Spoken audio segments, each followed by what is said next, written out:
Emilia Eriksson delivered her youngest child days after they lost their family home to the Camp Fire in 2018. Ever since, she, her husband, and 4 children have been what they like to call permacamping.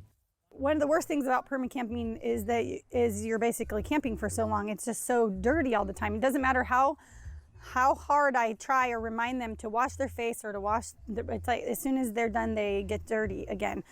The family had no insurance to pay for reconstruction, so instead they relied on donations to put up these small sheds as a temporary solution. We have a shed that we call the dressing shed, so then all our clothes are over here. And then we have another shed that we call the food shed, because that's where we have a full-size refrigerator, we have a freezer in there,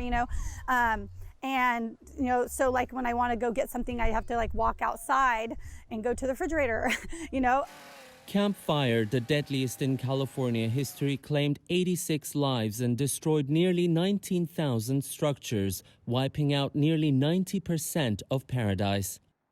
Many lost everything, along with their entire neighborhoods, and they left Butte County altogether. But for those who stayed, they have faced a critical housing shortage. We had about 10 years of population growth all overnight. We had over 20,000 people arrive into the city that were looking for housing. Actually, temporarily, we had about 52,000 people come through and about 20,000 people longer term that stayed. And in the recent population statistics that came out of the state, those people are still kind of lingering here, and we've seen a pretty big surge in average household growth. Even families with insurance had to wait for months for their payouts and ended up on waiting lists for building permits and contractors.